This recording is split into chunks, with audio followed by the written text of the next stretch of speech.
नमो अरिहन्ताणं नमो सिद्धाणं नमो आयर्याणं नमो उवज्झायाणं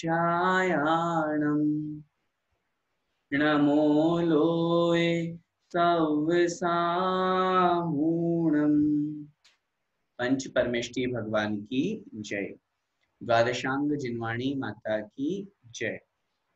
संत शिरोमणि आचार्य भगवंत 108 श्री विद्यासागर जी महाराज की जय। परम पूज्य गुरुदेव मुनि पुंगव श्री 108 सुधा सागर जी महाराज की जय। अढ़ाई द्वीपस्थ समस्त मुनि राज्यों की जय। चूंकि 10 लक्षण धर्म की पूजन हमारी चल रही है और उसके अंतर्गत अब तक हमने उत्तम क्षमा, मार्दव, आर्जव, शौच, सत्य और संयम, इन 6 धर्मों के बारे में बहुत अच्छी प्रकार से समझ लिया है। कल की क्लास में कुछ डिस्टरबेंस हमारा हो रहा था, लेकिन फिर भी आप सब लोगों की भावनाओं को ध्यान में रखते हुए जो क्लास जिन जिन महानुभावों को ऑडियो आ रहा था और कुछ इफेक्ट था उसको ठीक करते हुए नीरू दीदी ने बहुत अच्छे से उस चीज को ऑडियो को मिक्स करके और आप लोगों तक वीडियो पहुंचाए हैं। और चूंकि आप लोगों के बीच में वो सामने नहीं आना चाहती हैं, पहले के भी जो और भी वीडियोस हैं, भक्तामृत स्तोत्र की भी वीडियो है, उसमें वो बहुत मेहनत कर रही हैं और इस पे 10 लक्षण धर्म की पूजा में भी उन्होंने बहुत अच्छे से मेहनत करके आप लोगों तक वो वीडियो पहुंचाए हैं। तो जिन महानुभावों को कल हमारी आवाज क्लियर नहीं आ रही थी या थोड़ा सा जो प्रॉब्लम हो रहा था, उसके सॉल्यूशन के लिए वो वीडियो आप देख लें। आइए आज हम आगे प्रारंभ करते हैं। उत्तम तप धर्म की बात करते हैं। निकाल लीजिए अपनी जनवाणी में 10 लक्षण धर्म में उत्तम तप धर्म।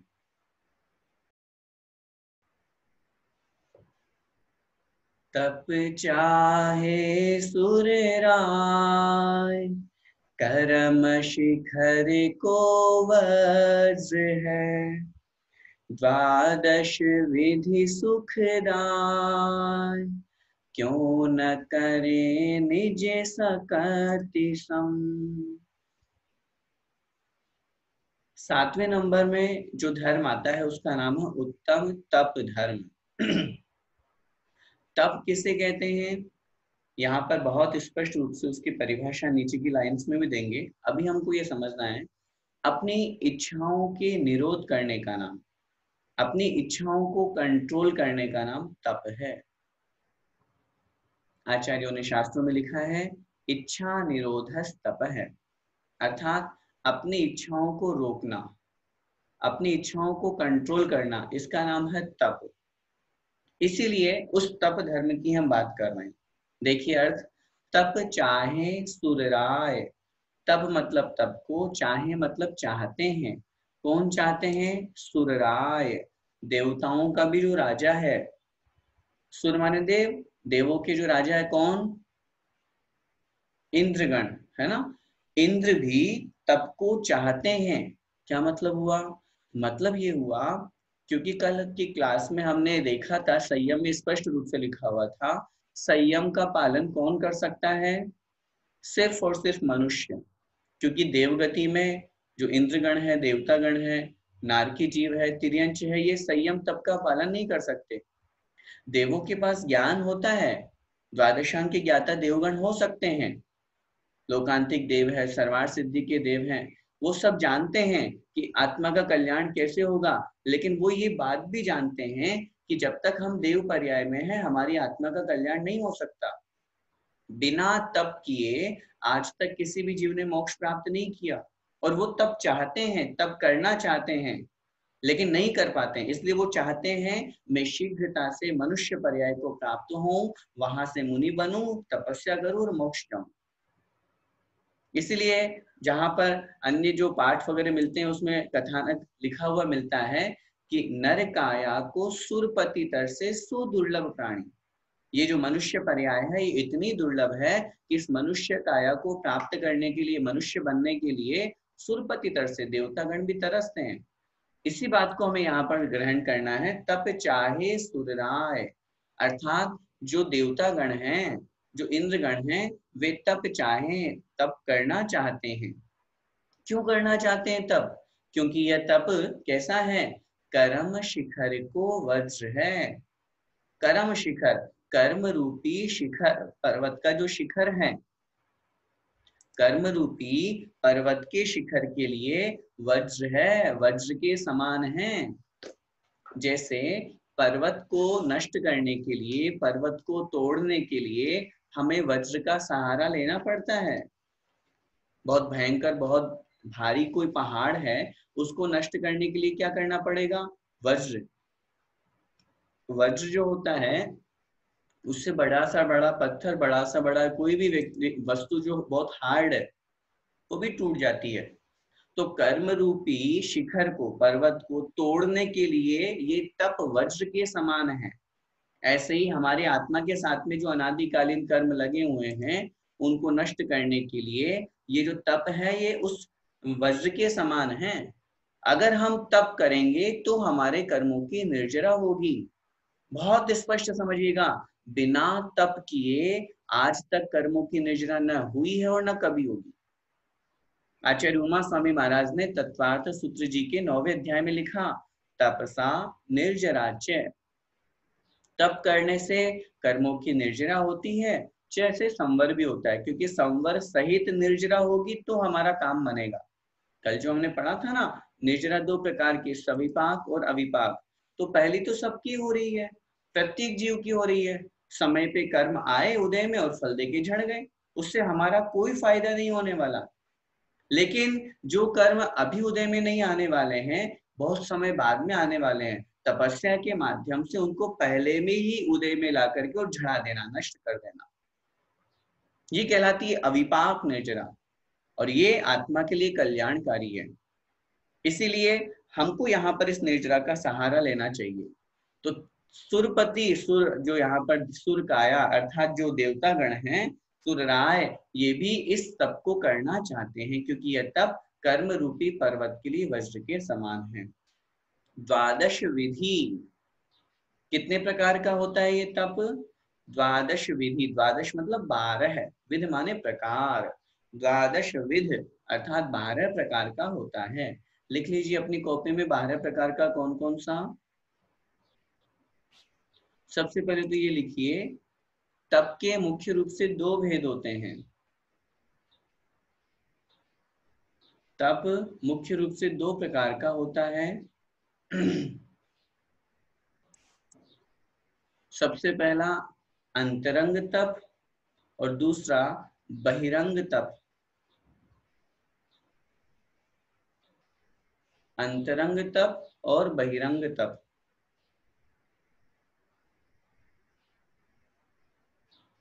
अंतरंग तप 6 प्रकार के होते हैं, उनके नाम लिख लीजिए। सबसे पहला प्रायश्चित्त, दूसरा विनय, वैयावृत्य, स्वाध्याय, व्युत्सर्ग, व्युत्सर्ग और छठा है ध्यान।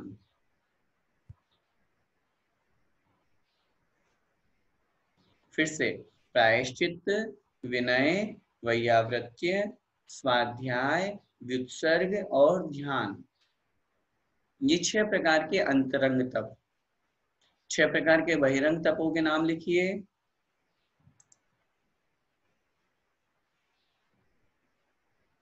अनशन, पहला अनशन, दूसरा ऊनोदर,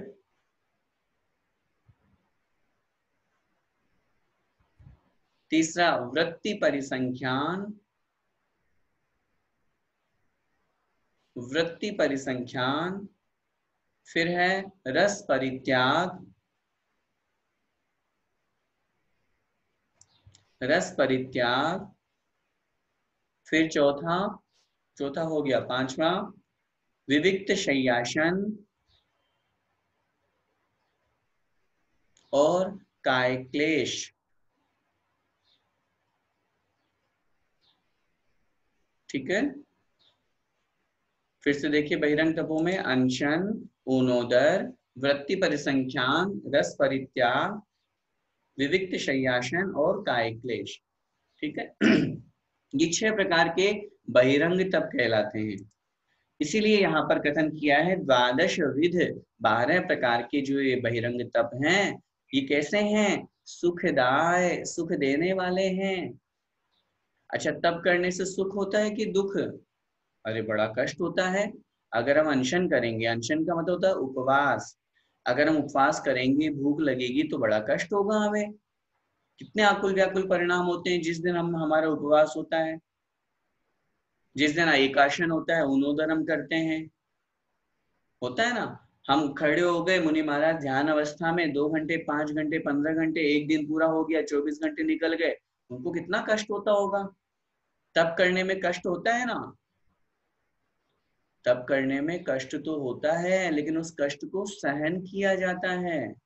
उसी सहन शक्ति का नाम है तप। अगर हम कष्ट मानेंगे तो हमारे कर्मों की निजराई नहीं होगी। मैंने कल भी आपसे निवेदन किया था, हम बहुत पैसे वाले हैं, हमारे पास थोड़ी ना खाने पीने की कमी है, ये सोच करके अगर हम दिन में 50 बार खाते हैं तो ये हमारा सबसे बड़ा रोग है। हम अपनी इच्छाओं को, जब तक हम अपनी जो मन की इच्छाएं हैं, मन की वांछाएं, इनको कंट्रोल नहीं करेंगे, तब तक रुपए पैसे या धन संपत्ति तो सबके पास में है। आप ये सोचे कि अगर हम ऐसा मान ले कि जिनके पास नहीं है वो नहीं खा रहे हैं, फिर तो सबसे ज्यादा पुण्य गरीब को लगना चाहिए, उस भिखारी को लगना चाहिए जो उसको बेचारे को 2-3 दिन में एक बार खाने को मिलता है। ऐसा थोड़ी ना हो जाएगा। वस्तु होते हुए भी उसका परित्याग करना, उसके प्रति आकांक्षा, उसके प्रति इच्छा का त्याग करने का नाम तप होता है। इसी बात को यहाँ पर समझना है। ये चाहे अंतरंग तप हो चाहे बहिरंग तप हो, इन 12 तपों को भी जब कभी समय होगा तो डिटेल में समझेंगे। अभी इन 12 तपों के नाम समझ करके, और हमें ये समझना है कि ये सुख देने वाले हैं, दुख देने वाले नहीं हैं। अभी तप करते समय भले ही हल्का सा हमें कष्ट महसूस हो, लेकिन उस कष्ट को कष्ट मत मानिए। उसके निमित्त से हमारे कषाय और पाप नष्ट हो रहे हैं। देखिए बहुत सिंपल से मैं बात कर रहा हूँ। धर्म किस चीज का नाम है? मैं हमेशा कहता हूँ, धर्म किसे कहते हैं? व्रत नियम संयम पालन करने का नाम धर्म है, पूजा पाठ करने का नाम धर्म है, दान देने का नाम धर्म है, या भगवान का खूब अभिषेक करो, बड़े बड़े शिखर जी की यात्रा वंदना करो, उसका नाम धर्म है? मैं कहता हूँ नहीं, ये धर्म नहीं है, ये तो धर्म के साधन हैं। ये तो धर्म के उस मार्ग तक ले जाने वाले हैं, निमित्त ही है। पूजा पाठ, व्रत उपवास संयम। धर्म क्या है? धर्म है अपने पाप और कषायों को कम करना, अपने पाप को खत्म करना, जितना हो सके पाप से बचे, जितना हो सके कषायों को मंद करें, इसका नाम धर्म है। बाहर से खूब हमने खूब दिखा दिया दुनिया को, अरे हम इतने उपवास कर रहे हैं, हम इतना व्रत कर रहे हैं, हम इतनी पूजा पाठ कर रहे हैं, हमने इतनी वंदना कर ली। अरे उससे क्या होता है? ये तो साधन है, निमित्त है। हमें निमित्त की तरफ या साधन में नहीं उलझना, हमें साध्य तक पहुंचना है, लक्ष्य तक पहुंचना है, जो हमारा टारगेट है। हमारा टारगेट है अपनी आत्मा में धर्म को लाना। बहिरंग से सिर्फ दिखाने का नाम धर्म नहीं है। लेकिन एक बात ये भी बहुत अच्छी तरह से समझिएगा, ये बहिरंग साधन है, इन साधन के बिना साध्य की प्राप्ति नहीं हो सकती। आप ये सोचे मैं कुछ भी नहीं करूं, बस सीधा आंख बंद करके और दोनों हाथ हाथ पे हाथ धर के बैठ जाऊं, ध्यान लगाने बैठ जाऊं, मुझे धर्म की प्राप्ति हो जाएगी, ऐसा भी नहीं।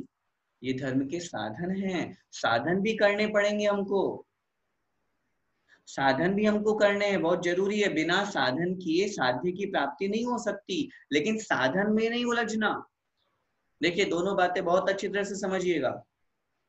साधन ही हमारी आत्मा का लक्ष्य नहीं है। व्रत नियम संयम कर लिया, पूजा पाठ कर लिया, ये क्रियाकांड, यही मात्र हमारी आत्मा का लक्ष्य नहीं है।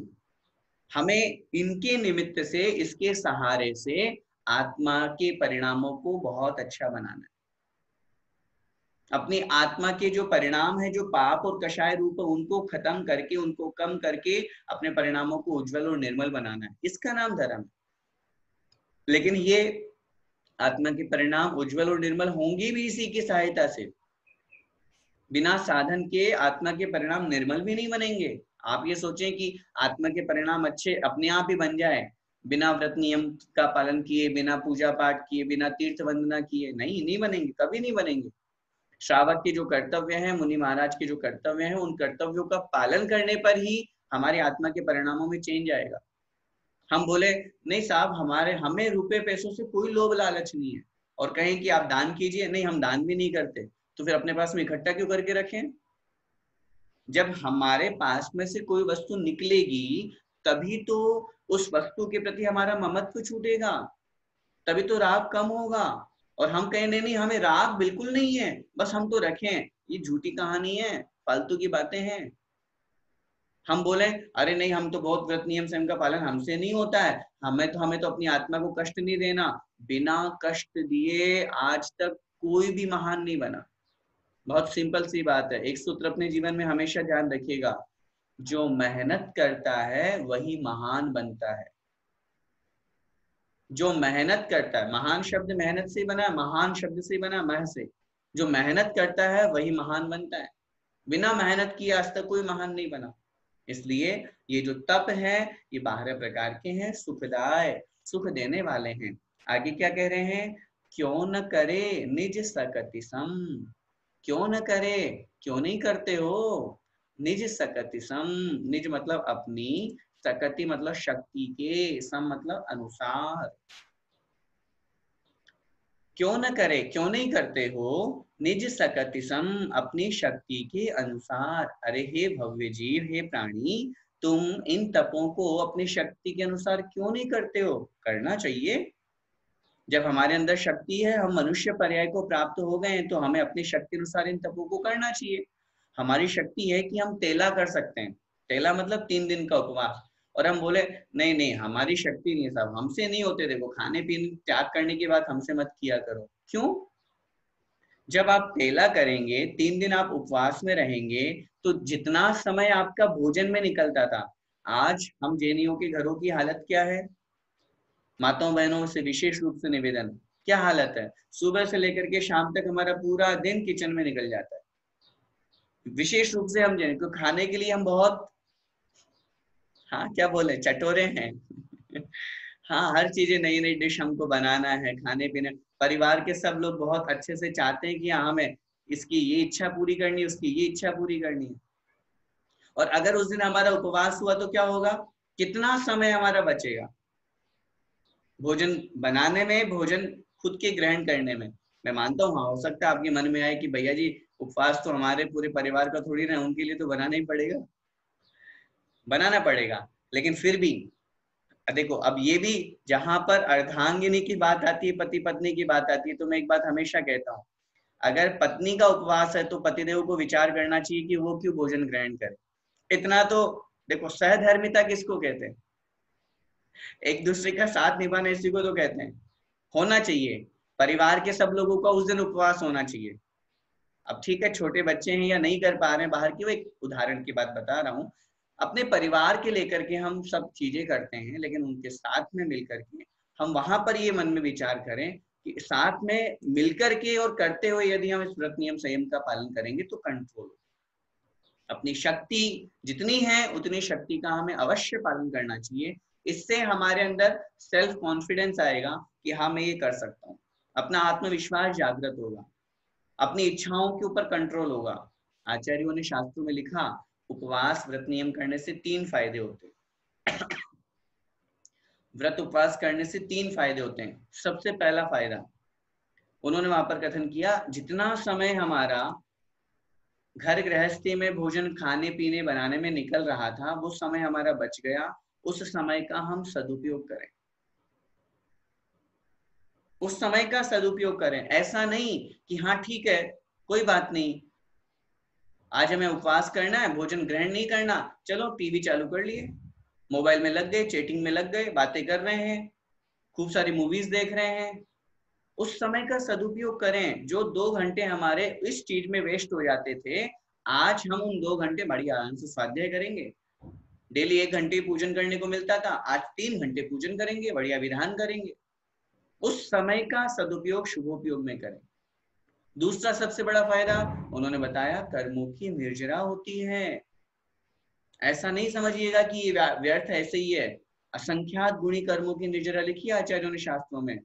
और तीसरा सबसे बड़ा फायदा, हमारे शरीर में जो अपच रह जाता है, अपच का मतलब होता है हम जो प्रतिदिन भोजन ग्रहण करते हैं, शरीर के अंदर भोजन ग्रहण करने से शरीर के अंदर बहुत से स्थानों पर वो कुछ कुछ भोजन अवशिष्ट इधर उधर रह जाता है, जिससे क्या होता है, उससे ये होता है कि शरीर के अंदर वो अपच हो जाने से बीमारी आदि हो जाती है।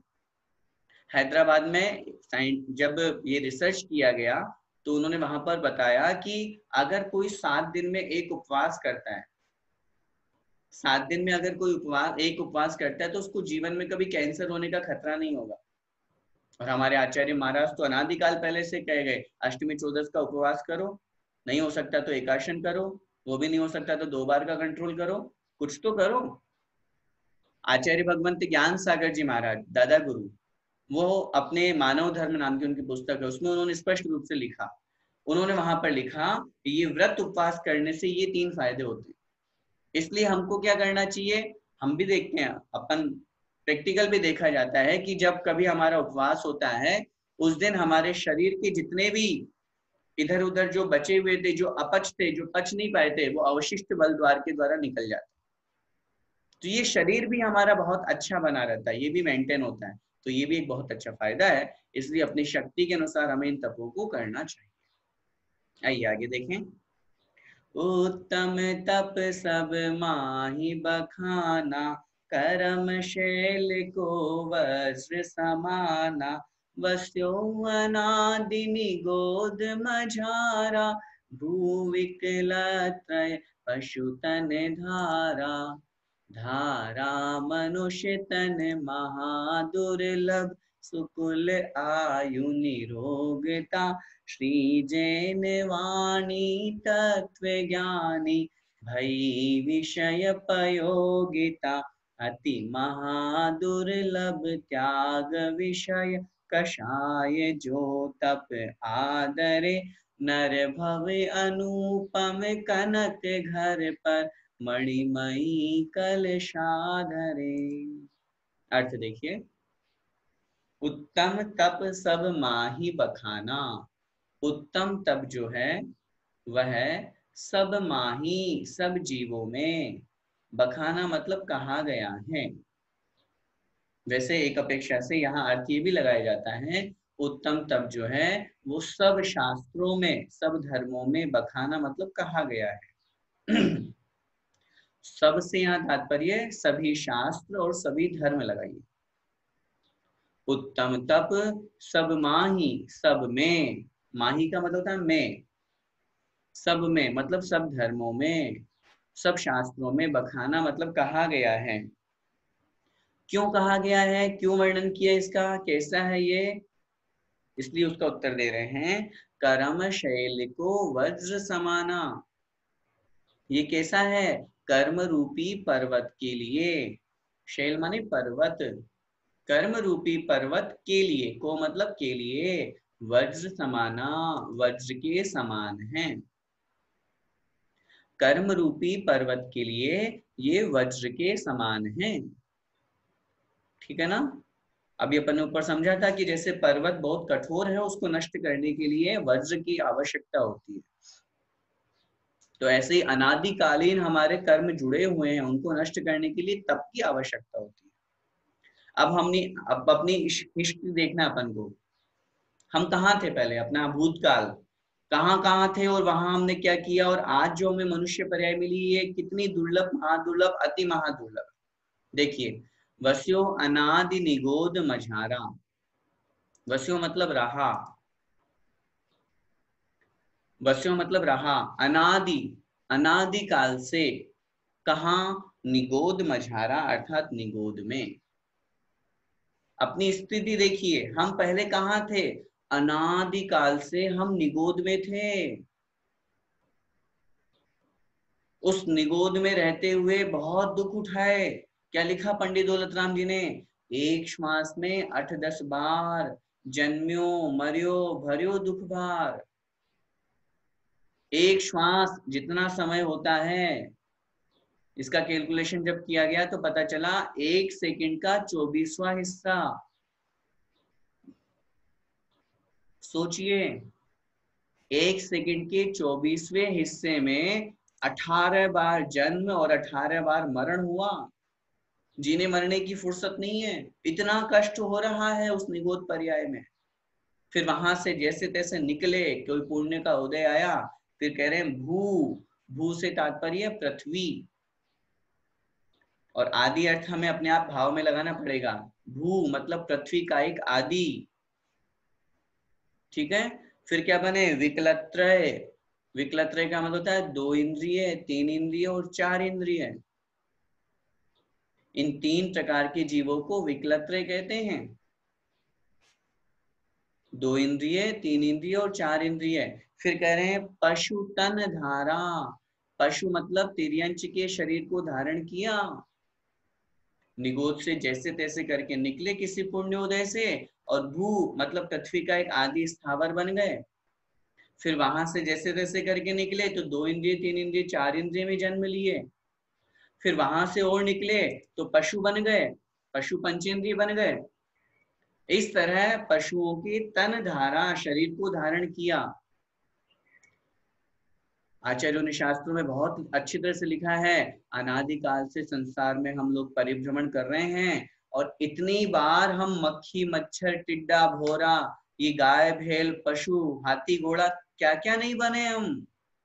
ऐसी कौन सी पर्याय है जिसमें हमारा जन्म नहीं हुआ? ऐसी कोई सी भी पर्याय नहीं है। अनादिकाल से संसार में हम परिभ्रमण कर रहे हैं। पंच परावर्तन का वर्णन जहां आचार्यों ने किया, हो सकता है आप लोगों के लिए ये शब्द नया हो, लेकिन कुछ लोग समझ जाएंगे। द्रव्य, क्षेत्र, काल, भव और भाव, ये पंच परावर्तन होते हैं। इस पंच परावर्तन को संक्षेप में इतना सा समझिए कि संसार का ऐसा कोई कोना नहीं, पूरे तीनों लोक का, जहां हमने जन्म ना लिया। संसार की ऐसी कोई पर्याय नहीं जहां, जिस पर्याय में हम नहीं गए हो। खूब बार नरक जाए, खूब बार स्वर्ग देवलोक जाए, खूब बार सब तिर्यंच में सब जगह जाके आ चुके हैं। अनादिकाल से काम क्या कर रहे हैं? एक ही तो काम है। क्या काम है हमारा, बताओ? भटकना। अभी यहाँ कभी वहां, अभी यहाँ कभी वहां। सब लोगों को खूब भटकने की आदत है। जो लोग खूब इधर उधर घूमते रहते हैं ना, फॉरेन कंट्री में, हाँ साहब आज यहाँ चलते हैं, चलो उस देश में चलते हैं, आज वहां घूमने चलते हैं। जो लोग खूब घूमते रहते हैं, समझना उनका संसार अभी खूब घूम रहा है। क्यों संसार में? अरे इस संसार को क्या देखना। आप चले गए कहीं बहुत अच्छी जगह, जहाँ घूमने की जगह है, मैं किसी स्थान विशेष का नाम नहीं ले रहा, कहीं आप घूमने गए कि चलो वहां चलते हैं, वहां देखिए आए, फिर क्या मिला? सिर्फ चक्षु इंद्रिय का दर्शन देखिए, तृप्त हो गए। अरे वहां कितने बार पैदा हो चुके हैं हम, कितनी बार देख चुके उस चीज को, क्या देखना। और उस विषय कषाय के प्रति हमारी राग दृष्टि है, खूब भटक रहे हैं हम। अनादिकाल से एक ही तो काम है हमारा संसार में, भटकना। इसलिए अच्छी तरह से समझिए, यहाँ इन सब पर्यायों को हमने प्राप्त किया। आगे क्या कह रहे हैं देखिए, धारा मनुष्य तन महादुर्लभ। अब ये पर्याय हमने प्राप्त की, ये तो दुर्लभ थी। दुर्लभ लही जो चिंतामणि, त्रस पर्याय लही त्रस्तणी। तो त्रस पर्याय या ये पंचेंद्रिय पशु भी बन गए, तो दुर्लभ पर्याय प्राप्त की। फिर आगे कह रहे धारा मतलब धारण किया, मनुष्य तन, मनुष्य के शरीर को, मनुष्य की पर्याय को। हमने मनुष्य की पर्याय को धारण किया। कैसी थी ये पर्याय? महादुर्लभ। उस दुर्लभ से भी महादुर्लभ है ये मनुष्य पर्याय। ऐसे मिल जाती क्या? आचार्यों ने लिखा शास्त्रों में, असंख्यातो बार देव पर्याय प्राप्त करना, तिर्यंच पर्याय प्राप्त करना, नरक पर्याय प्राप्त करना, बहुत बार प्राप्त कर लिया, उसके बाद कहीं जाकर के एक बार मनुष्य पर्याय मिलती है, और हम व्यर्थ में गवा रहे हैं इस मनुष्य पर्याय को। बिना व्रत नियम संयम के, बिना तप के अगर हमने इस मनुष्य पर्याय को गंवा दिया, तो आज तो मिल गई, कोई बात नहीं, आगे भविष्य में नहीं मिलने वाली। हम हमेशा उदाहरण देते हैं, एक पिता का एक पुत्र है, बड़ा हो गया, व्यापार के योग्य हो गया। पुत्र ने कहा पिताजी मुझे 5 लाख रुपए दे दीजिए, मैं व्यापार कर लूंगा। तो पिताजी ने कहा ठीक है बेटा ले लो, उसमें क्या दिक्कत है। 5 लाख रुपए दे दिए पिताजी ने। साल भर बाद में आकर के बेटे ने कहा पिताजी वो तो मैंने ऐशो आराम में उड़ा दिए, उनका तो मैंने कुछ भी नहीं किया, मैं कोई व्यापार नहीं कर पाया। तो पिताजी क्या, अब वो बच्चा बोलेगा पिताजी 5 लाख और दे दीजिए, क्या होगा। हाँ हाँ पेड़ लगा है, हाँ पेड़ लगा हुआ है घर के आंगन में, तोड़ ला जाके, ऐसा बोलेंगे या दे देंगे 5 लाख। पहले हिसाब मांगेंगे ना। सोचिए, ये पिताजी और कोई नहीं है, हमारे कर्म है। कर्म भी तो हमारे पिताजी हैं, और क्या है। आज इन्होंने हमको मनुष्य पर्याय दे दी, आज इन्होंने हमको जैन कुल दे दिया, पुण्य उदय था हमारा, पहले जन्मों में हमने ऐसा कर्म किया था, उसके फल स्वरूप हमको ये मिला।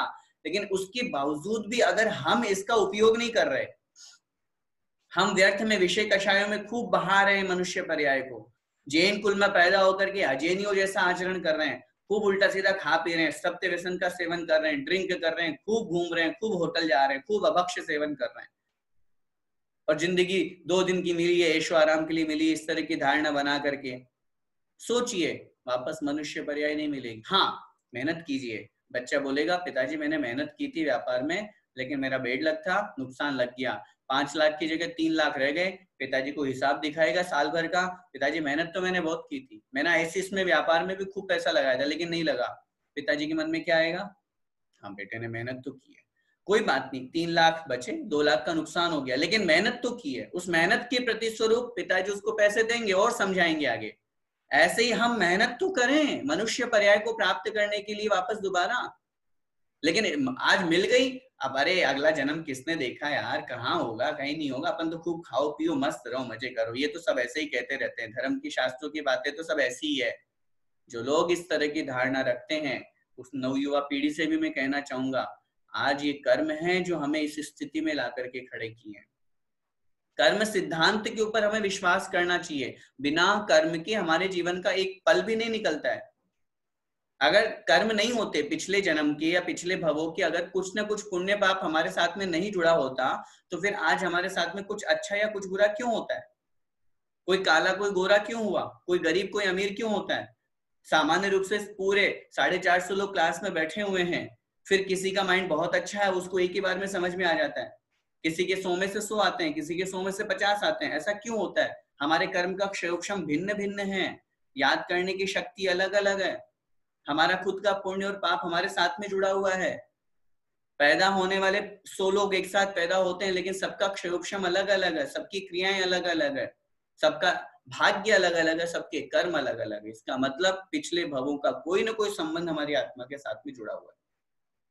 तो इस मनुष्य पर्याय की बात यहाँ पर कर रहे हैं। मनुष्य पर्याय महादुर्लभ है, और उसके आगे तो देखिए सुकुल, चलो मनुष्य भी हो गए, और अगर नीच कुल में पैदा हो जाते तो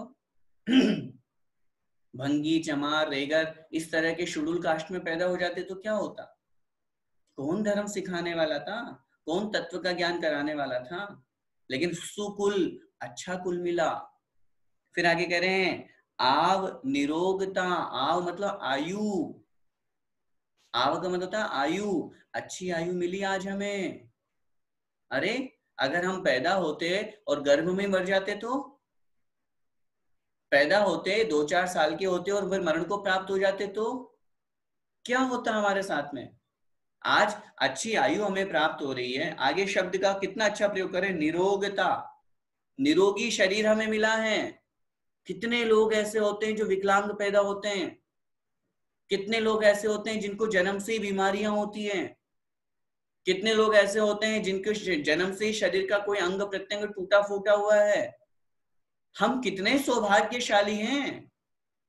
जब कभी भी जीवन में कोई भी व्यक्ति अगर होपलेस होने की कोशिश करे, किसी को निराशा नजर आए, यार मेरी जिंदगी में मेरे पास में क्या बचा है, कुछ भी नहीं बचा, उसके मन में इतना तक बुरा विचार आ जाए कि मैं सुसाइड कर लूं, खबरदार, बहुत गलत विचार, कभी नहीं करना। इन सब बातों के ऊपर विचार करना कि आज मुझे मनुष्य पर्याय मिली, जैन कुल मिला, इतनी अच्छी आयु मिली, निरोगी शरीर मिला, मैं उसका उपयोग करूं। लोग तरसते हैं इन सब चीजों के लिए। और हमारे अंदर गलत परिणाम आ रहे हैं। आज देव योग से, भाग्य से, पुण्य उदय से हमें निरोगी शरीर मिला। कितने लोग ऐसे हैं दुनिया में, सोचिए 50-60 साल की उम्र के बाद में 50-60% लोगों की जिंदगी तो दवाइयों से चल रही है। और उसका सबसे बड़ा कारण है हमारा खान पीन। और मैं बार बार इसलिए आपको निवेदन कर रहा हूं, अब तो हमें चेत जाना चाहिए, अब तो जाग जाए हम। अब तो कोरोना ने भी हमको एक दृश्य दिखा दिया कि जितना गंदा खान पीन करेंगे, जैसा हम गलत खाएंगे पिएंगे, वैसी बीमारियां हमारी बढ़ेंगी। आज सोचिए पहले के समय से और आज के समय में कितनी बीमारियां हमारी हो गई है। एक छोटा सा बच्चा पैदा होता है, 8-10 साल 15 साल का होता है, उसकी आंखों की बीमारी हो जाती है, उसको ये बीमारी, उसको वो बीमारी। ये सब बीमारियां कहाँ से आ रही है? हमारे खान पीन से आ रही है, हमारे उठने बैठने से आ रही है, बाहर की वस्तुओं को खाने से आ रही है। शरीर को स्वस्थ रखना है और हम स्वस्थ हैं, ये हमारा बहुत बड़ा सौभाग्य है। आचार्य भगवंत कहते हैं और आदरणीय बड़े पंडित जी भी बहुत बार अपनी कक्षा में कहते हैं हम लोगों को कि कोई व्यक्ति आज टेबलेट नहीं ले रहा, दुनिया का सबसे सुखी आदमी वो है।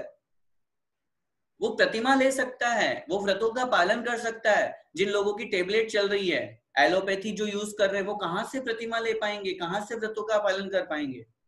अपनी आदत को बहुत अच्छी तरह से बनाइए। और जो बहुत नवयुवा पीढ़ी भी इस कक्षा से जुड़ी हुई है, बहुत सी माताएं बहनें जुड़ी हुई है, उनसे मैं निवेदन करूंगा, अपने जीवन में कभी भी एलोपैथी टेबलेट की आदत ही मत डालिए। आप जितना हो सके घर में रहते हुए घर के ही जितना हमारा अच्छा इलाज हो सकता है उसकी आदत डालिए। हमारी आदत होती है थोड़ा सा सिर दर्द हुआ, नहीं निकाली टेबलेट और खा लिए। क्यों? इतना सा भी सहन करने की शक्ति नहीं है हमारे अंदर। सोचिए वो आदत धीरे धीरे ऐसी बन जाएगी कि बिना टेबलेट के हम रह ही नहीं पाएंगे। शरीर को अंदर से खोखला कर देती है वो। आज हम निरोगी हैं, बहुत पुण्य का उदय है। हम कहते हैं पहला सुख निरोगी काया। इसलिए यहां पर बहुत अच्छी तरह से दुर्लभ वस्तुओं की बात चल रही है। फिर आगे कह रहे हैं श्री जैन वाणी।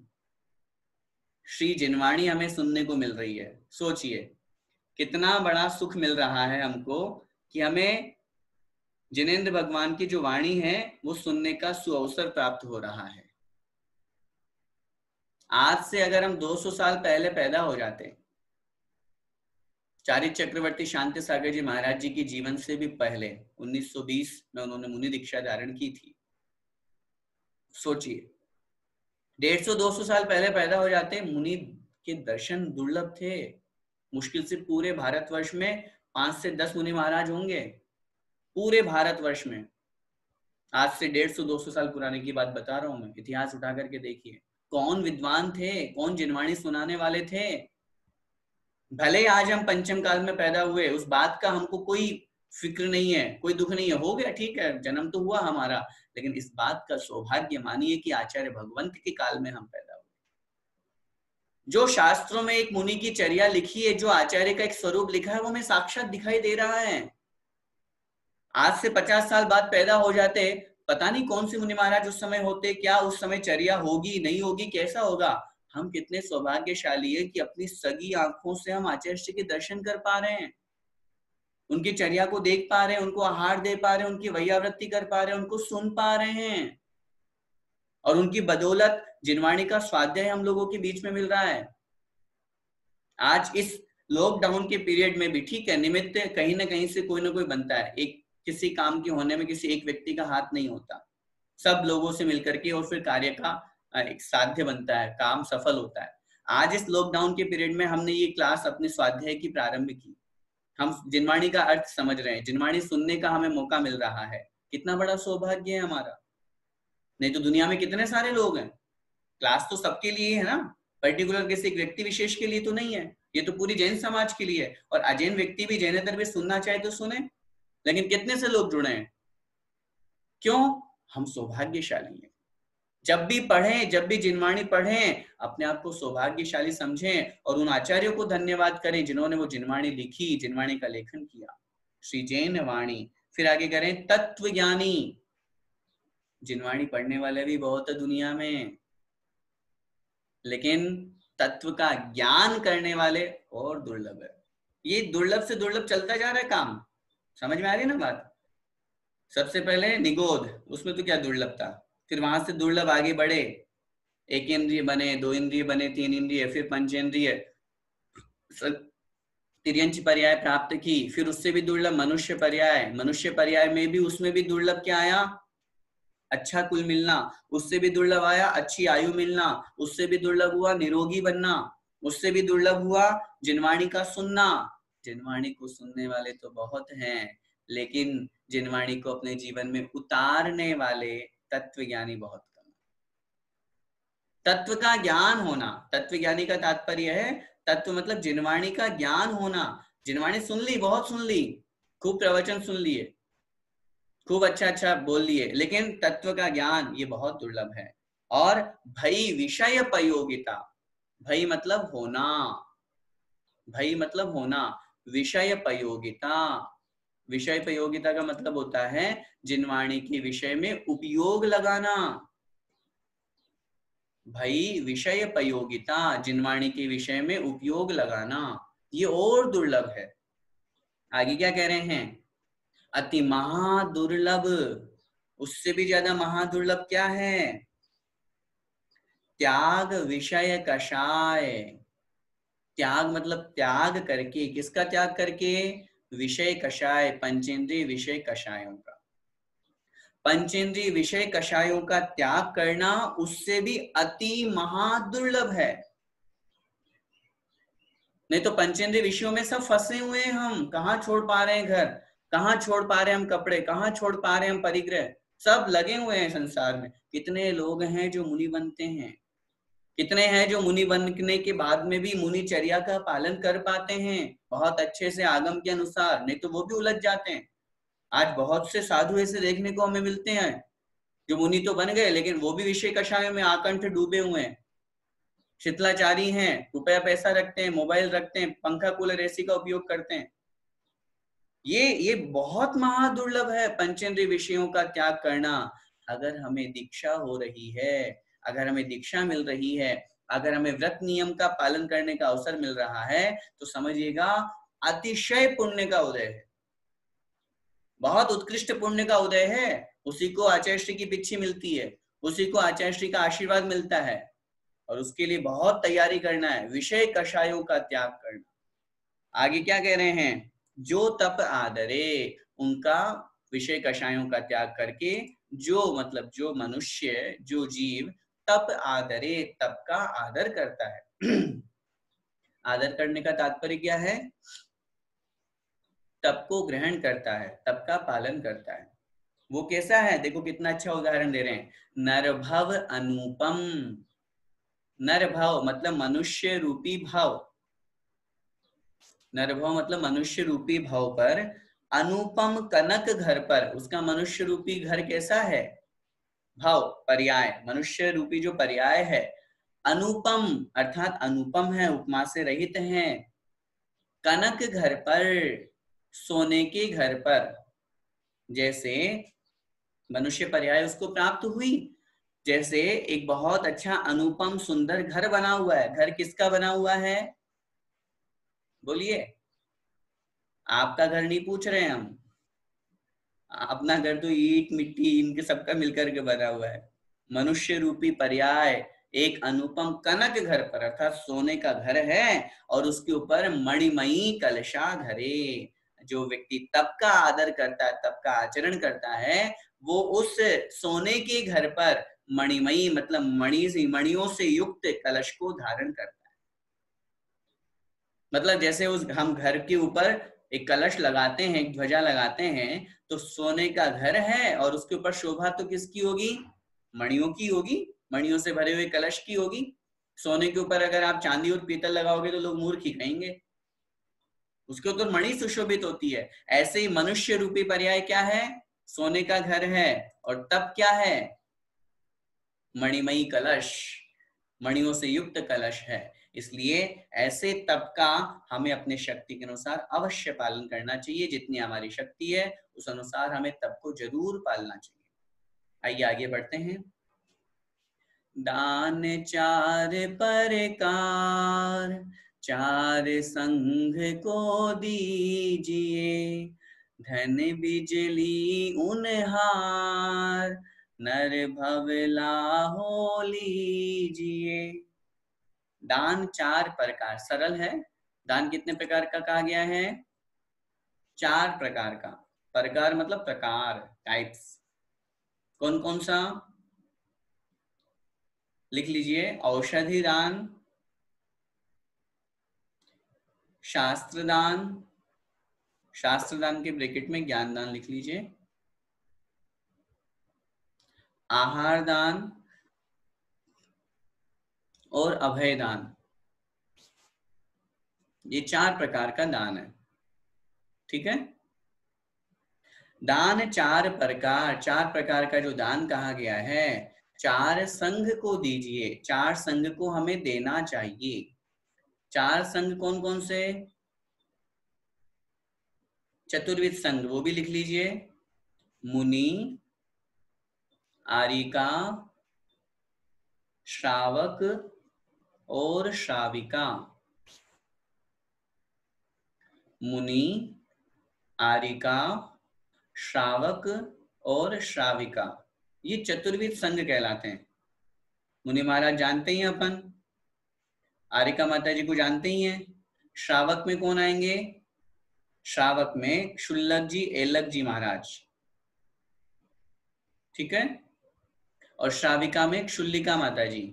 इनके साथ में श्रावकों में जो व्रती ब्रह्मचारी लोग होते हैं वो मध्यम श्रावक कहलाते हैं। और हम लोग जो जैनी भाई लोग हैं ये भी श्रावक की कोटि में आते हैं। आचार्यों ने इनको जघन्य पात्र कहा है। जो सम्यक दृष्टि श्रावक होते हैं, हम जैसे साधर्म्य बंधु, अपन सभी लोग। तो चार प्रकार का जो दान है ये हमें चार संघ को देना चाहिए। क्यों देना चाहिए दान? क्या जरूरत है दान देने की? धन बिजली उनहार, धन संपत्ति जो है वो कैसा है? बिजली के उनहार मतलब समान है। धन रुपया पैसा कैसा है? बिजली के समान है। बिजली कैसी होती है? अभी है तुरंत गायब, चमकी फिर खत्म, चमकी फिर खत्म। हमेशा स्थिर रहने वाली वस्तु नहीं है धन। धन संपत्ति हमेशा स्थिर रहने वाली वस्तु नहीं है। वो तो बस हमने हमारे द्वारा ग्रहण की, कभी न कभी समाप्त होगी, थोड़ी देर बाद में समय समाप्त हो जाएगा, धन संपत्ति समाप्त हो जाएगी। इसलिए नरभव लाहो लीजिए। अब महत्वपूर्ण बात, नरभव मनुष्य पर्याय का लाहो लीजिए, लाभ लीजिए।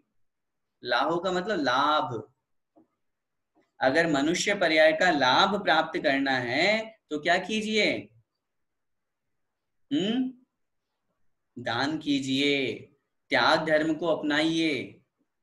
अब इन पंक्तियों को समझने से पहले हम ये बात समझ लें, हम उत्तम त्याग धर्म की बात कर रहे हैं। उत्तम त्याग धर्म का पालन तो मुनिराज करते हैं।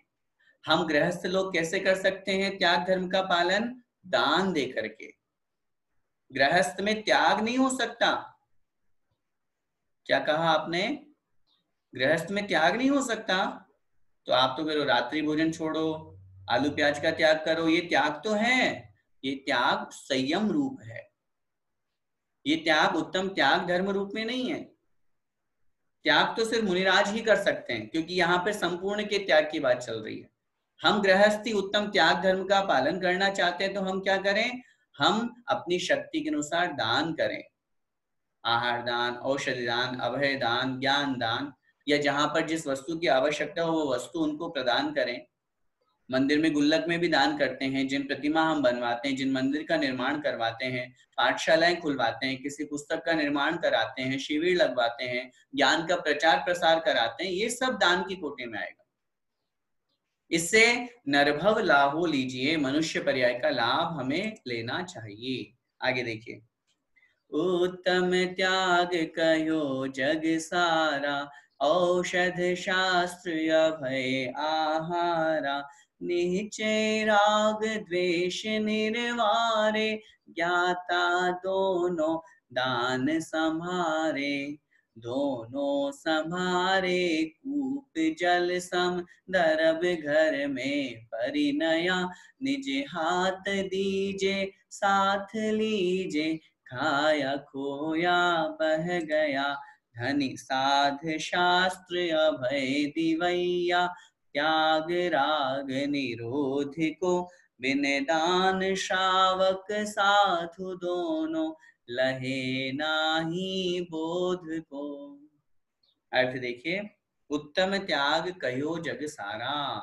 उत्तम त्याग जो है ये सारा जग कयो, सब संसार में कहा गया है। त्याग की महिमा का वर्णन सब संसार, पूरे संसार में है। जो त्याग करता है वो महान होता है, ऐसा वर्णन सब जगह है। कैसा दान करना चाहिए? औषध शास्त्र अभय आहारा। वह जो दान है औषधि के रूप में, शास्त्र मतलब शास्त्र के रूप में, अभय माने जीवों की रक्षा करने के रूप में, और आहार के रूप में करना चाहिए। क्या मतलब हुआ? मतलब ये हुआ 4 प्रकार का जो दान है, आहार दान हमें समझ में आता ही है। औषधि दान, एक बिल्कुल शुद्ध औषधि, मुनि महाराज के लिए, चतुर्विद संघ के लिए शुद्ध औषधि का निर्माण करके उनको प्रदान करना। आहार दान, नवधा भक्ति पूर्वक चतुर्विद संघ को पड़गाहन करके, यथा योग्य पड़गाहन करके, उनकी भक्ति करके उनको दान देना, आहार कराना। अभयदान के अंतर्गत, चूंकि अभयदान तो मुनि महाराज पालन करते हैं, हम लोग तो अभयदान का कैसे पालन करेंगे, उसके लिए हमारे लिए कहा गया है आवास दान। अपनी कॉपी में नोट कीजिए, हम गृहस्थों के 4 प्रकार के दान कौन से हैं? हम गृहस्थों के 4 प्रकार के दान, आहार दान, औषधि दान, आवास दान। अभय दान की जगह उन्होंने वहां पर लिखा आवास दान, जिसे हम वसति का भी कहते हैं। और चौथा है ज्ञान दान की जगह उन्होंने लिखा उपकरण दान। ये गृहस्थ के 4 दान है। सामान्य से ये 4 दान प्रसिद्ध है जो अभी हमने पहले पढ़े, लेकिन ज्ञान दान, ध्यान से सुनिएगा, ज्ञान दान और अभय दान हम गृहस्थ नहीं कर सकते। अच्छी तरह से सुनिएगा, लोगों की धारणा है हम ज्ञान दान तो करते ही हैं। आप हमारे लिए भी बहुत बार कहते हो कि भैया जी आप ज्ञान दान करते हो। नहीं नहीं, ज्ञान दान करने का अधिकार तो सिर्फ मुनि महाराज को, केवली भगवान को। हम तो आप लोगों के बीच में बैठ करके धर्म की चर्चा कर रहे हैं, ज्ञान की बातें कर रहे हैं, ये दान नहीं कर सकते, हमारी योग्यता ही नहीं है, हम गृहस्थ में हैं। इसलिए हम जो मुनि महाराज को उपकरण देते हैं, शास्त्र को देना है, पिच्ची कमंडलू प्रदान करना है, ये उपकरण दान है। हम अभयदान कैसे देते हैं? अभय का मतलब होता है जीवों की रक्षा करने रूप, जीवों को भय नहीं होना, हम नहीं कर सकते वो, हमसे तो जीव डरते हैं। लड़ने का तात्पर्य, हम तो जीवों की हिंसा करते हैं, गृहस्थ में रह रहे हैं तो जीवों की हिंसा तो होगी होगी, फिर हम अभयदान कैसे करेंगे? इसलिए हमारे लिए कथन किया आप आवास दान कीजिए, मुनि महाराज के लिए संतशाला का निर्माण करवाइए, योग्य स्थान बनवाइए जहां पे रहकर वो बहुत अच्छी तरह से साधना कर सके। ये बात आगे देखिए। अब यहाँ पर उस त्याग धर्म को 2 प्रकार से कह रहे हैं। निश्चय अर्थात निश्चय से त्याग किसे कहते हैं? निश्चय से। निश्चय त्याग किसे कहते हैं? निश्चय से राग द्वेष निर्वारे, राग द्वेष को दूर करना। राग द्वेष को दूर करने का नाम निश्चय से त्याग धर्म है। ज्ञाता दोनों दान संहारे। ऊपर वाली लाइन में जो कहा गया था 4 प्रकार का दान करना, ये व्यवहार दान, व्यवहार त्याग, दान नहीं त्याग, व्यवहार त्याग। और निश्चय त्याग, राग द्वेष को दूर करना, उसका नाम है निश्चय त्याग। ज्ञाता दोनों दान संहारे, कितनी अच्छी बात कह रहे हैं। जो ज्ञानी होता है वो दोनों प्रकार के दान को संहारे, मतलब संभालता है, दोनों प्रकार के दान को संभालता है अर्थात देता है। आगे क्या कह रहे हैं? दोनों संहारे कूप जलसम दरब घर में परिणया। दोनों संहारे अर्थात दोनों प्रकार के दान को करता है, संभालता है। दरव दो, कूप जलसम, कूप मतलब कुएं के, जलसम जल के समान, कुएं के जल के समान क्या चीज है? दरव मतलब द्रव्य जो है, धन संपत्ति जो है वह घर में परिणया, घर में प्राप्त हुआ है। परिणया मतलब प्राप्त हुआ है। समझ में आया?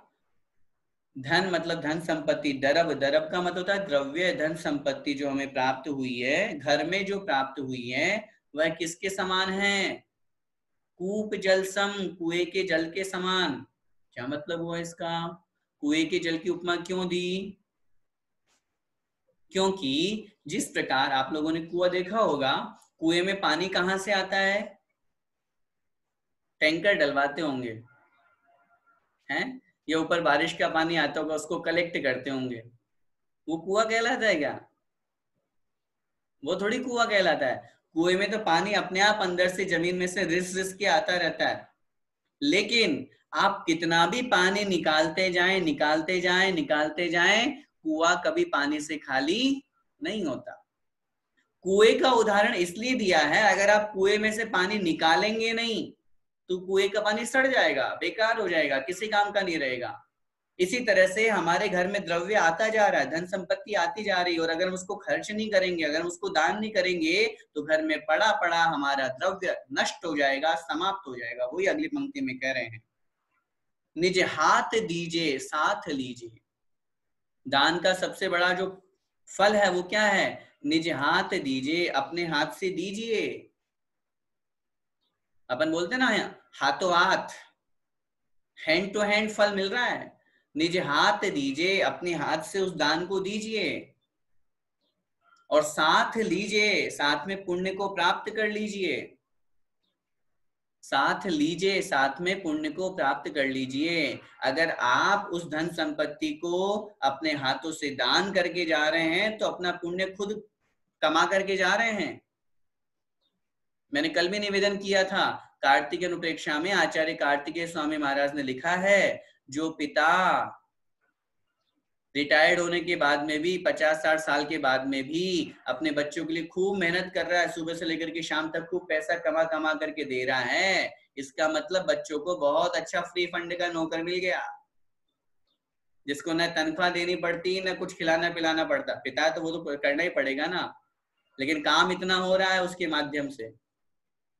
हमने जो धन संपत्ति कमाई है, बहुत महत्वपूर्ण बात समझिएगा, हमने जो धन संपत्ति कमाई है उस कमाई में पाप हुआ कि नहीं हुआ? बिना पाप के पैसा नहीं कमाया जा सकता, नियम है ये। बिना पाप करे, बिना आरंभ किए संसार में पैसा नहीं कमाया जा सकता। उस पैसे को कमाने में जो पाप लगा, अगर हमें पुण्य कमाना है तो उस पैसों का दान करना हमारा कर्तव्य है। और हमने अपने बेटों के लिए खूब छोड़ करके चले गए, चले जाओ, कमाई तो आपने की, पाप की कमाई भी की, लेकिन आपने पुण्य नहीं किया, आपने दान नहीं किया। आपने पैसा कमा करके खूब सारा पाप तो कमा लिया, लेकिन आप अपने हाथों से दान देंगे तो आपको पुण्य लगेगा। आपके मृत्यु के बाद में खूब सारा लोग दान करते हैं, पिताजी के नाम का दान करते हैं, वो भले ही उस व्यक्ति की भावना है कि हमने दादाजी के नाम का कुछ कर दिया, लेकिन आपको पुण्य नहीं लगेगा, आप तो चले गए अगली गति में। हमने जो रुपया पैसा कमाया है, निज हाथ दीजिए साथ लीजिए, हम अपने हाथों से देंगे और अपने हाथों से ही वापस उस पुण्य को ग्रहण करेंगे। नहीं तो क्या होगा? खाय खोया बह गया। खाया, देखो धन की 3 गतियां कही गई है, या तो पहला दान, नहीं तो फिर स्वयं के उपभोग में लीजिए। खाया मतलब अपने आप में ग्रहण कीजिए, खाया का मतलब ग्रहण कीजिए, नहीं तो फिर क्या होगा? खोया, खोया माने नष्ट हो जाता है अथवा बह गया, समाप्त हो जाएगा। तूफान आएगा, बहुत भयंकर बारिश आएगी, चल खत्म हो जाएगा रुपया पैसा, किसका यहां से गया है साथ में, बताइए। ऐसा कोई इंसान मुझे बताइए, चाहे वो सिकंदर भी क्यों ना हो, जो इस दुनिया से जा रहा था और एक अंश भी एक यहाँ से अगले पर्याय में लेके गया। वहां स्पष्ट रूप से लिखा, अगली पर्याय में हमें रुपया पैसा ले जाना है तो उसका एक ही माध्यम है, दान करना, रुपए पैसे का दान करना। और दान शब्द स्वयं कह रहा है, देखिए, दान मतलब देना और आदान मतलब लेना। आदान मतलब लेना। संसार की वस्तु, प्रत्येक वस्तु हमें देना सिखाती है। प्रत्येक वस्तु, किसकी बात करें हम? प्रकृति की प्रत्येक वस्तु। और जो व्यक्ति, चाहे हम पेड़ पौधों की बात कर लें, चाहे नदियों की बात कर लें, चाहे आसमान से निकलने वाले उस पानी की बात कर लें, बादलों की बात कर लें, प्रत्येक वस्तु हमें देने का संदेश देती है। और जो लोग इनसे कुछ भी नहीं सीख पाते हैं और सिर्फ ग्रहण ही ग्रहण करने में लगे रह जाते हैं, उनकी स्थिति वैसी हो जाती है। देखो, ये एक संसार का बहुत बहुत अच्छा नियम है, ग्रहण के साथ विसर्जन जरूरी है। ग्रहण के साथ विसर्जन जरूरी है। अगर हम खूब सारा बस खाते जाएं खाते जाएं खाते जाएं और वहां नहीं जाएं, तो क्या होगा बताइए? हैं? बहुत अच्छा, हाँ, बहुत स्वस्थ रहेंगे। हमारे कौन सी रिद्धि है? तप्त रिद्धि हो तो चलो सोचे भी सही कि खा रहे तो पूरा अंदर ही अंदर समा जा रहा है, मलमूत्र क्षेपण नहीं हो रहा। वो तो करना ही पड़ेगा, संसार का नियम है। ग्रहण किया है तो छोड़ना भी पड़ेगा, विसर्जन भी करना पड़ेगा। अगर नहीं करेंगे तो जैसे हमारे शरीर की स्थिति बुरी हो जाती है, हमारा स्वास्थ्य प्रतिकूल हो जाता है, ऐसे ही धन संपत्ति कमा रहे हैं और यदि उसको दान नहीं करेंगे, अच्छे काम में नहीं लगाएंगे, परोपकार में नहीं लगाएंगे, तो वो धन संपत्ति हम लोगों के लिए बुरा बन जाती है, हानिकारक हो जाती है। आगे क्या कह रहे हैं? धनि साध शास्त्र अभय दिवैया। धनी माने धन्य है, धनी मतलब धन्य है। साध, साध का मतलब साधु, मुनिराज। वे मुनि महाराज धन्य हैं जो क्या करते हैं? शास्त्र अभय दिवैया। अभी मैंने आपसे निवेदन किया था ना, मुनिराज 2 प्रकार का दान करते हैं। मुनिराज 2 प्रकार का दान करते हैं। कौन कौन सा? शास्त्र दान और अभय दान। क्या लिखा है? धनी मतलब धन्य है, साधु मतलब वे साधु जो शास्त्र अभय दिवैया, शास्त्र को और अभय को देते हैं। दिवैया मतलब देते हैं। 4 प्रकार का दान लिखा था ना हमने। इन 4 प्रकार के दान में से मुनिराज सिर्फ 2 ही तरह का दान कर सकते हैं, मात्र ज्ञान दान, जिसे हम शास्त्र दान भी कहते हैं, और अभय दान। अच्छा, मुनिराज आहार दान दे सकते हैं क्या? नहीं दे सकते, कभी नहीं दे सकते। किसी श्रावक का लेकर के, और जैसे हम कहीं चौके में जाते हैं और हमने श्रावक से लिया और अपने हाथ में लेकर के और मुनिराज को आहार दे दिया, ऐसा भी नहीं कर सकते। और जो करते हैं वो बिल्कुल आगम से विपरीत मान्यता वाले हैं। वर्तमान में किन्हीं किन्हीं स्थानों पर ऐसा दृश्य देखा जाता है कि साधु हैं तो भी वो दूसरों को, अपने संग के साधुओं को या अन्य अपने शिष्यों को भी दान दे देते हैं, आहार दान दे देते हैं। बिल्कुल गलत परंपरा है, आगम में कहीं पर भी उल्लेख नहीं है। क्यों? क्योंकि आहार जो बनाया गया है उसमें आरंभ होता है। हम श्रावकों को तो चूंकि आरंभ में हिंसा का पूर्ण त्याग है नहीं, वे तो महाव्रती हैं, उनको तो एकेंद्रीय स्थावर जीवों की हिंसा का भी त्याग है, अग्निकायिक जीवों की हिंसा का भी उनके तो त्याग है। हम तो गृहस्थ हैं, हम भोजन बनाएंगे तो अग्निकायिक जीवों की हिंसा होगी, फल सब्जी बनाएंगे तो वनस्पति कायिक जीवों की हिंसा होगी, जल कायिक जीवों, सब जब हो ही रही है एकेंद्रीय जीवों की हिंसा, तो उससे तो हम बच ही नहीं सकते।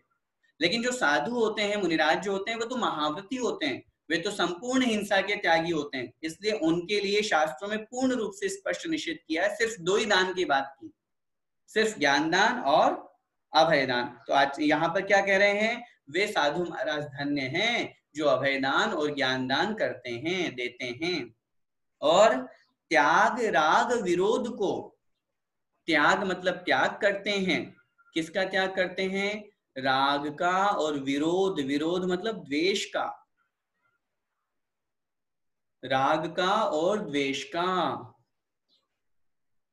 जो राग और द्वेष का त्याग करते हैं, और वो तो निश्चय से हो गया, राग द्वेष का त्याग करना तो, और व्यवहार से जो ज्ञानदान और अभयदान करते हैं, वे साधु महाराज बड़े धन्य हैं, महान हैं। उन्होंने अपने जीवन को, अपने पर्याय को धन्य कर लिया।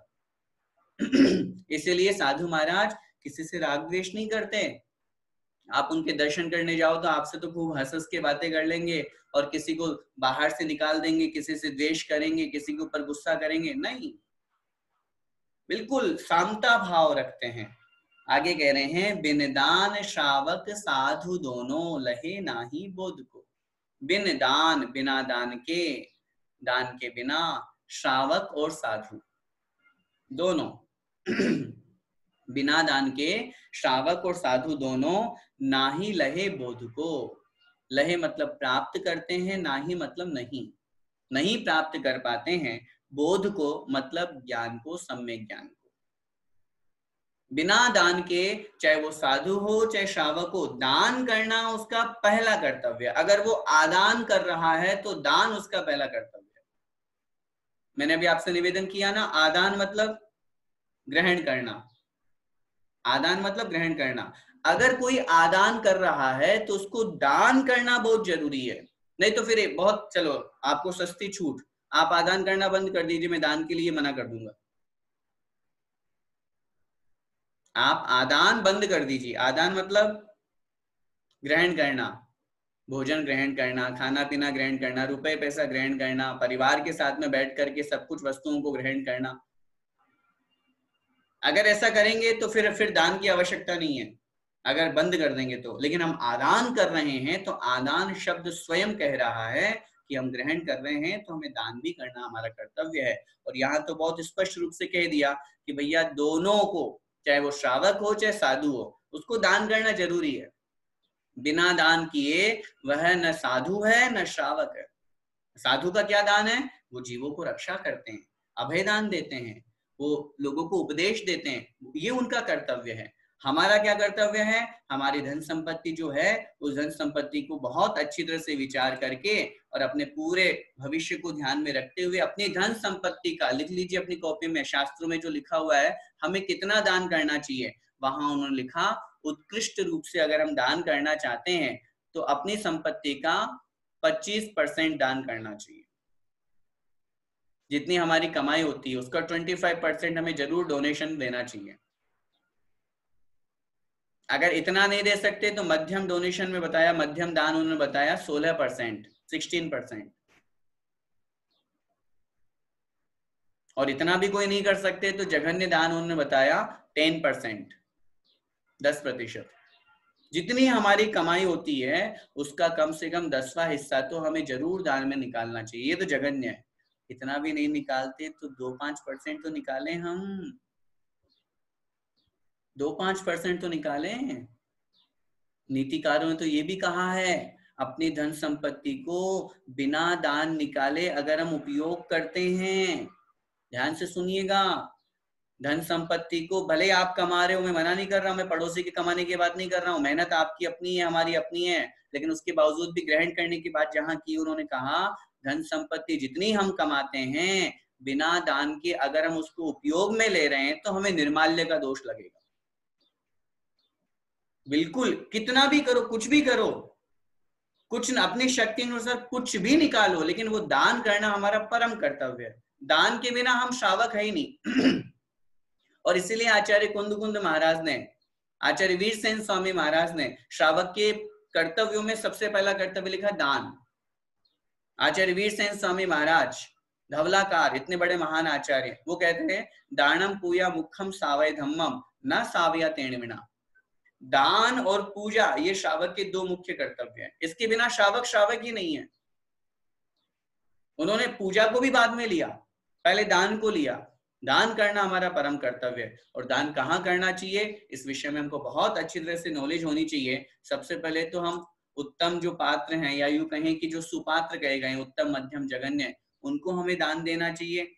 उसके अलावा हम ये विचार करें कि जहां हमारे किसी भी तरह के धर्मायतन है, जिन मंदिर है, वहां हमें दान करना चाहिए। जो गरीब हैं, जो लोग पढ़ लिख नहीं सकते, जिनकी शक्ति नहीं है, उन लोगों को हमें दान देना चाहिए। जो बेसहारा है, जिनका इलाज कराने की आवश्यकता है, उन लोगों को हमें दान करना चाहिए। ये भी परोपकार है, ये भी करुणा दान में आता है। ऐसे स्थानों पर हम दान देंगे तो हमारा जो रुपया पैसा है वो बहुत अच्छी जगह लगेगा और हमें दान का पूरा फल मिलेगा। ये समय हो गया है, आज बस ये दो ही हमने ग्रहण किए हैं। सिर्फ 2-3 मिनट, 5 मिनट ले लेते हैं हम आप लोगों के प्रश्नोत्तर के, 5 मिनट प्रश्नोत्तर के लिए। कांता जी जैन। जैन भैया जी। जी बताइए। भैया जी, आपने जैसे बताया था ना, जो खराब वाली 49 दिनों की जो वर्षा होती है, जी, वो कब कब होती है, और जो अच्छी वाली सुवृष्टि होती है वो फिर कब होती है? खराब वाली जो वृष्टि होती है 49 दिन तक जो, वो होती है काल एंड होने के 49 दिन पहले से शुरू हो जाती है। जिस दिन काल एंड होना है, उस काल का समापन होना है, उसके अंतिम समय वो जो दिन आएगा उससे लेकर के लास्ट 49 डेज पीछे बैक जाइए, वहां से वो मतलब मतलब छठे काल या पांचवें काल के बाद भी? प्रत्येक काल नहीं, कुवृष्टियां तो छठे के बाद में ही होगी ना। वो तो काल का प्रारंभ श्रावण बदी एकम बताया मैंने आपको। हाँ हाँ। बाकी तो उसके बाकी उसके अलावा जो होना है काल, जो काल का जो समापन होना है वो तो छठे काल बाद में ही होगा। हाँ, तो फिर छठे काल के बाद में फिर उत्सर्पणी का भी तो फिर छठा ही शुरू होगा ना? वो छठा नहीं होगा, वो पहला शुरू होगा। वो हम छठे के समान होता है, उसकी जो रचना होती है, उसका जो वर्णन होता है वो छठे के बराबर होता है, लेकिन उसे छठा काल नहीं कहते, वो उसे पहला काल कहते हैं। तो फिर जैसे 49 काल की जो खराब वृष्टि हुई, तो उसके बाद में फिर वो पहला काल में वहां पे वो वृष्टि, पहला काल, फिर वहां वहां सुवृष्टियां होंगी। तो सुवृष्टि के बाद में फिर वही छठे काल की जैसी स्थिति रहेगी ना वहां पर तो? हाँ, नहीं तो ये पूरा एक कल्प काल बीतने के बाद में फिर ये कुवृष्टियां और सुवृष्टियां होती है, उत्सर्पणी और अवसर्पणी के बीच में नहीं होती है। अच्छा एक कल्प काल पूरा निकलने के बाद में। अच्छा अच्छा। और ये जो देव पूजा गुरु पासी स्वाध्याय संयम तप जो दोहा है ना, वो किनका लिखा हुआ भैया जी? ये संभवतः है पद्मनंदी महाराज का लिखा होना चाहिए, पद्मनंदी पंचविंशतिका का। कुंदाचार्य देव का मतलब? नहीं नहीं नहीं नहीं, पद्मनंदी पंचविंशतिका 12वीं 13वीं शताब्दी में आचार्य पद्मनंदी स्वामी महाराज हुए, उनका कुंद कुंद आचार्य का लिखा ही नहीं, क्योंकि ये संस्कृत है। कुंद कुंद स्वामी महाराज ने तो सब प्राकृत में लिखा है। अच्छा भैया जी, हम लोग का जो एग्जाम कब होगा, सिलेबस वगैरह कुछ? इसके बारे में कल की क्लास में हम बताएंगे, आज काफी लोग लीव हो गए हैं, फिर भी अच्छा सामान्य रूप से सूचना सब लोगों तक पहुंचा दीजिएगा। कोशिश हम करेंगे कि रविवार के दिन, आगे आने वाले रविवार के दिन 24 तारीख को हम एग्जाम कंडक्ट करेंगे। अच्छा। सिलेबस जय, वगैरह कल बता देंगे। धन्यवाद भैया जी। जी जय जिनेन्द्र। शांति देवी जी जैन। जय जिनेन्द्र भैया जी। जी बताइए। मैं तो जिस जिस बिना नहीं जिन राज सीजे तू रुलो जग कीच में एक हाँ, धरी। जिसके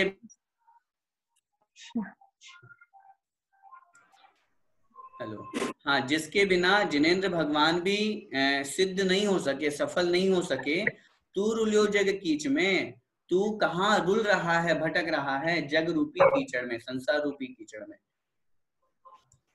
ठीक है, एक घड़ी मत विसरो करो, एक पल भी मत भूलो कि तुम्हारी आयु आ रही है जममुख बीच में, अर्थात यमराज के मुख के बीच में।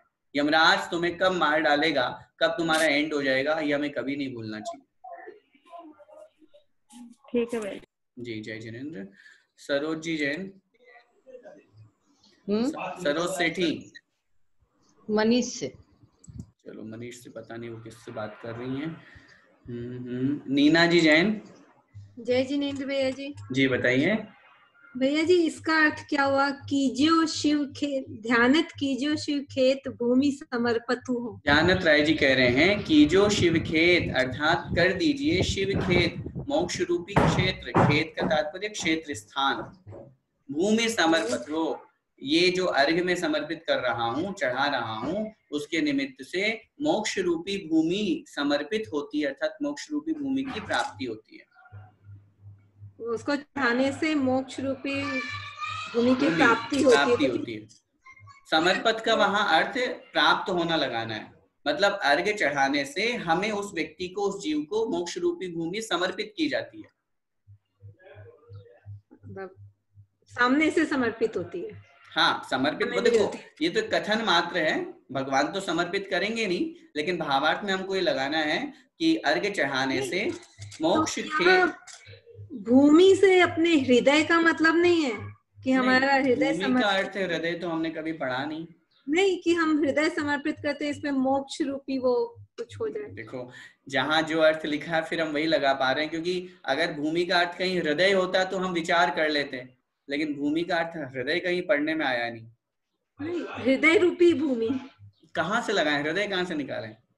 ये मतलब ये समर्पित करती हूँ, उस पर मोक्ष का फल लगे या कुछ ऐसे लगा तो सकते हैं, ऐसी कोई बात नहीं है कि जिस भूमि पर मोक्ष का फल लग रहा है, ऐसे ऐसे हृदय से नहीं, या ऐसे ही नहीं बोल रही हूँ, ऐसा बोल रही हूँ, जैसे हम ये अर्घ के रूप में हम मेरा हृदय भी समर्पित करते हैं कि इसमें मुझे मोक्ष फल मिले, मोक्ष की ठीक है, ये भूमि। ठीक है, लगा इसको सकते कैसे हैं। लिख, तो इसको लिखेंगे कैसे?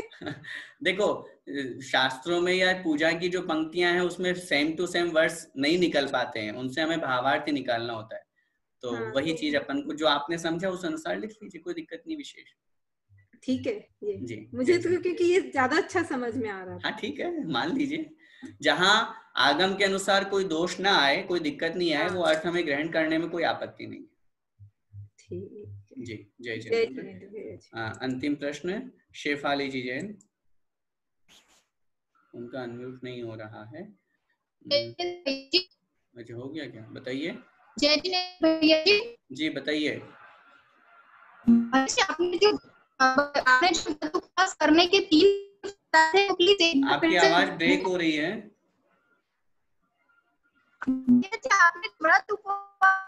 आपने बताए थे वो एक बार फिर से बता दीजिए। प्रश्न समझ में नहीं आ रहा है। भैया जी आपने जो व्रत उपवास करने के 3 फायदे कहे थे वो एक बार रिपीट कर दीजिए। अच्छा 3 फायदे। सबसे पहला फायदा है कर्मों की निर्जरा होना। दूसरा फायदा है शरीर की अपच वस्तुओं का पच जाना, निकल जाना, मतलब शरीर का जो तापमान है या शरीर जो है उसका स्वस्थ रहना। जी भैया जी। और तीसरा जो है वो पुण्य का बंद होना। ठीक है भैया जी। जी जय जिनेंद्र, धन्यवाद। आइए आज की क्लास को हम जयकारा बुला के एंड करते हैं। बोले पंच परमेष्ठी भगवान की जय, द्वादशांग जिनवाणी माता की जय, संत शिरोमणि आचार्य भगवंत एकस्वार श्री विद्यासागर जी महाराज की जय, परम पूज्य गुरुदेव मुनि पुंगव श्री एकस्वार सुधा सागर जी महाराज की जय, परम पूज्य गुरुदेव मुनि पुंगव श्री एकस्वार सुधा सागर जी महाराज की जय, अढ़ाई दीपस्थ समस्त मुनिराजों की जय। सभी को जय जिनेंद्र।